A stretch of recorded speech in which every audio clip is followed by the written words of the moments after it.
right, guess what we're doing today? Always pre-49 right there. What do we got here? We got the National Street Frog Association. Okay, you got a Frog Follies hat. We gotta see your Frog Follies hat. Oh yeah, look at that. Look what I got. Frog Follies. This is last year. Mine's wore out. Jim, what do you got? What are you wearing there? What kind? You're not even advertising for the Frog Follies. I got a Chevy hat on. Chevy? I thought you were a Ford guy. No. Oh no, we're not going to go into the Chevy Ford debate. I got another flyer here. Look at this, Frog Follies. There you go. August 22nd through 25th, 1975. That's a long time ago. To 2025, 50th anniversary. So it's coming up. Time to register. Your wife's in charge of registering, isn't she, Jim? Yes. Where they're coming in, getting everybody ready. Yep, she's in charge of registration. So these guys come down. Carl, you're an instructor at one of the schools, and you're going to bring me some students, and we're going to build this car with students. And Jim, you're just like making sure it happens, right? I'm over the 50th festivities. Oh, you're over. So you're the main dog here. You're the big dog. Well, I'm over the special events. So if it fails, that's you, and if it's all good, everybody else will take credit. That's how it works. So what we're doing is we're kind of pre-assembling the car to make sure we got all the parts and pieces and components. So this will be a car given away, right? Just given away. No putting money in for a raffle. Just all you got to be is entered into the show with your car on the grounds. Enter your car into the show. It's got to be pre-49. There you go. And then if you're entered, then you can do it. If you want to mount that first thing, We gotta have the stand off.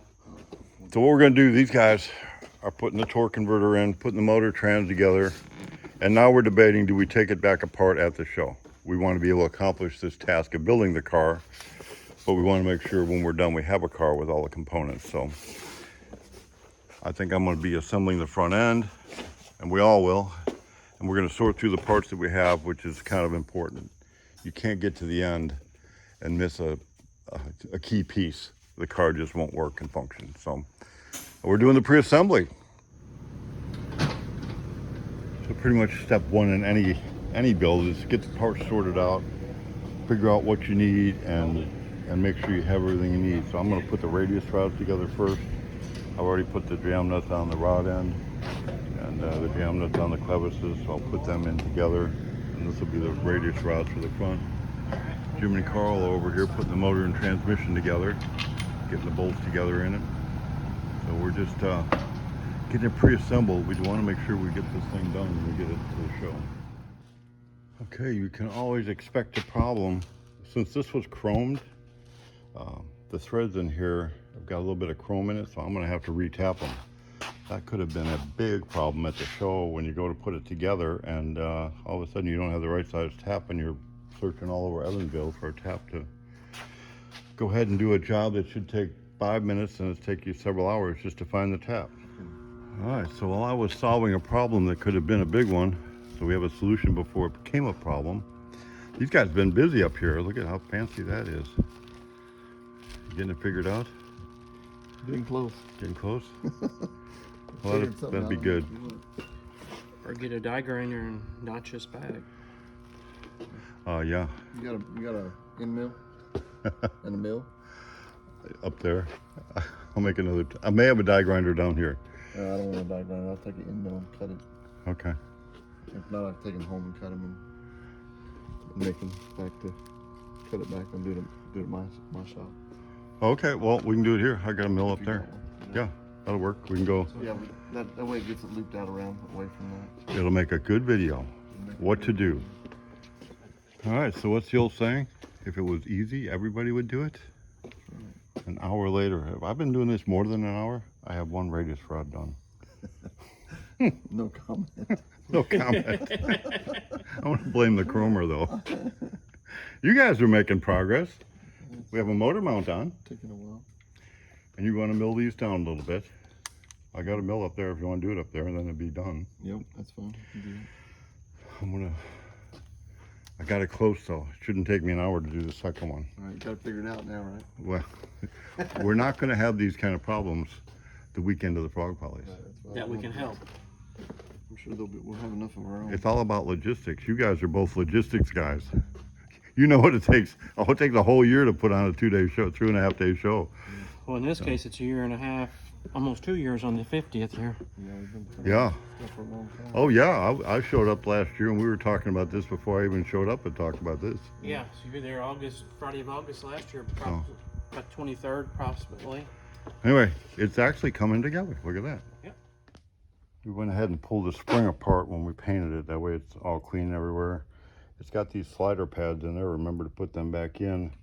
Just kind of a hint. I clamp it together tight. That way when we put this bolt in, it's not trying to squeeze it with the bolt and potentially stripping out the threads just because you're trying to get it too tight.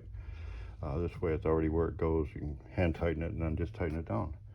So now it's time to put the shackles together and get that spring on the axle. The nylon bushings here are pretty snug fit when you put them in. So I just go ahead and get them started with the vise, and then it pushes in pretty easy that way. Now I got the nylon bushings in, and put the shackles in, get them bolted up, got a cap on the back side of it. Now what we're going to want is we're going to want the side with the studs coming out going against the axle, because what's going to happen, your drag link is going to come up against these, and if you have the studs coming forward, you're not going to be able to turn as far as you want to turn. So I feel like it's just another day. I keep running back and forth, turning fans off and radios and things off so I can do a video. You're moving ahead pretty quick here though. We're trying. You got them plug wires over the boots pretty easy. Got a little bit of dial soap. Little dial soap, that's your technique? Yeah.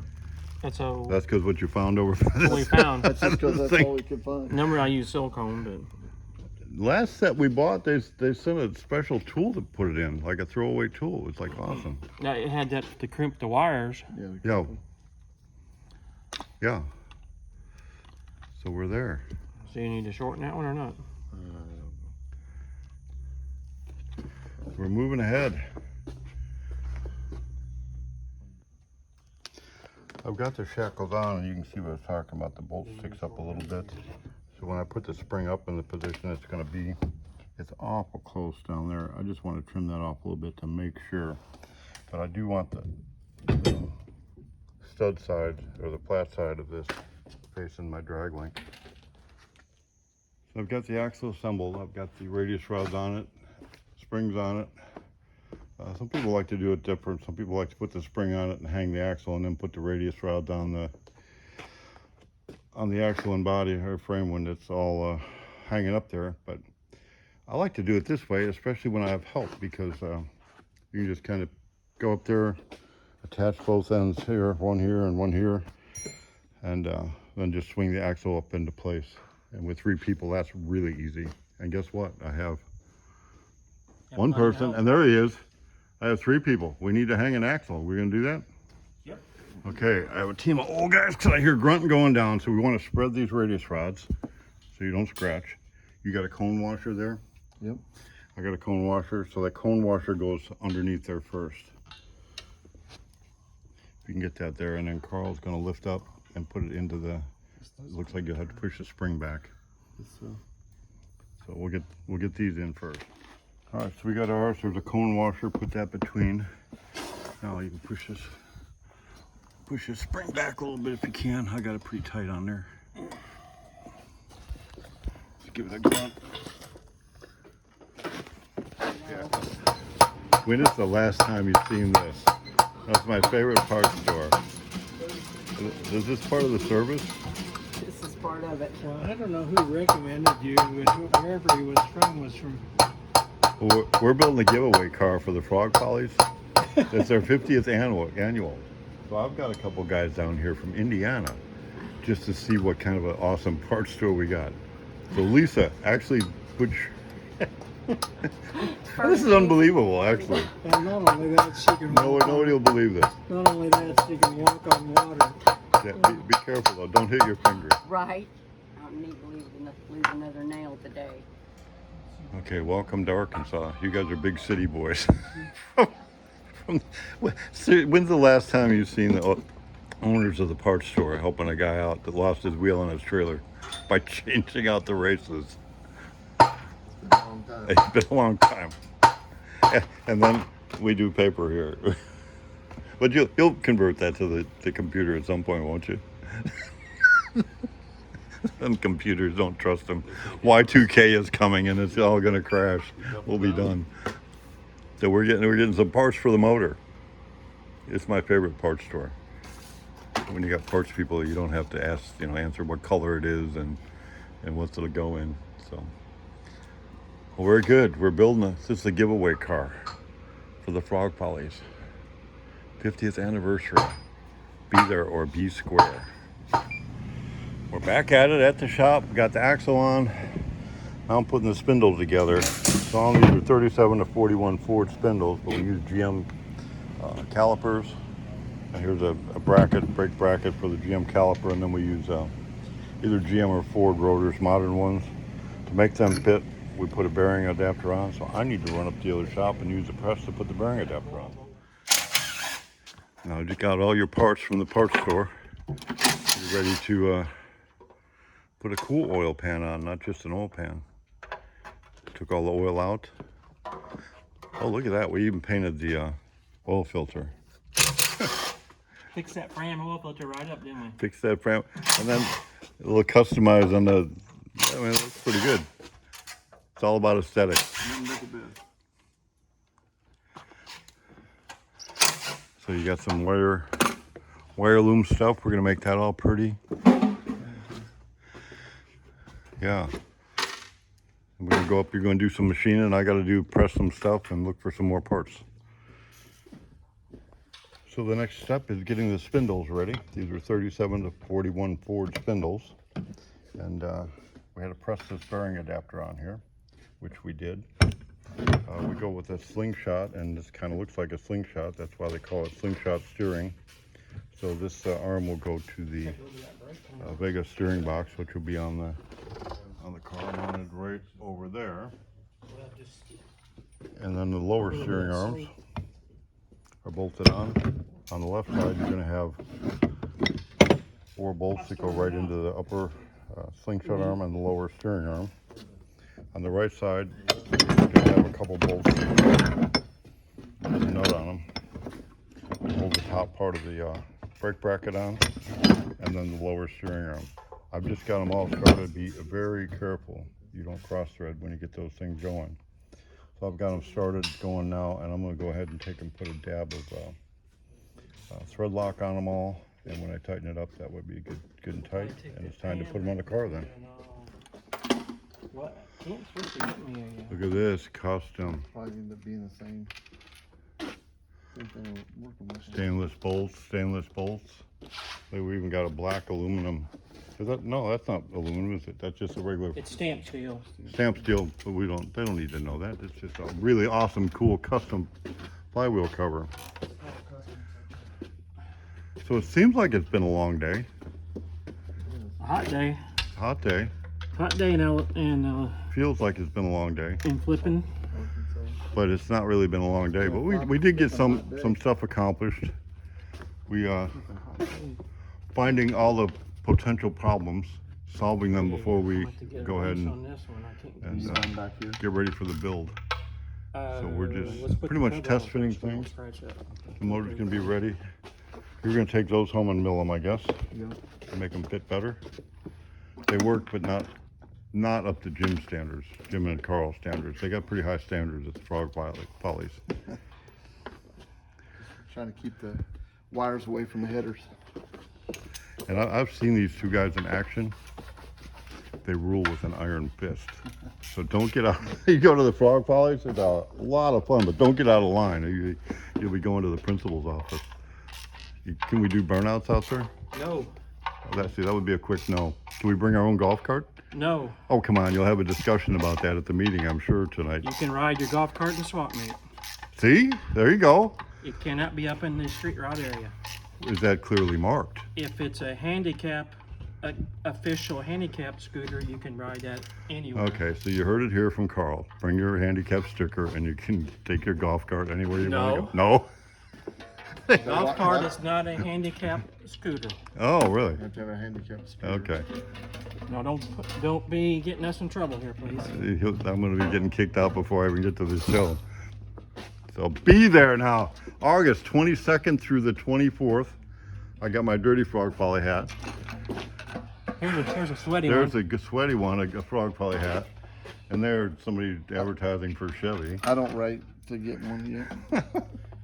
And I got a couple posters. I'm not sure if they're going to do any good locally, but here's one of the posters. You can actually, if you're watching this, you can go ahead and oh, there's the information all right here. Go ahead, hit pause, and you can register online at frogfollies.org. And the cutoff date for pre-registration is, we can't pre-register anymore. So the only registration now is at the show. You can still register, but you won't be pre-registered. You won't be getting, it'll be an increased price. Oh, so there's a bonus for pre-registering. Correct. But pre-register or not, if you were going to buy a ticket for the raffle of this tea bucket, and there's 3,000 people going to be registered probably for the show, Yes.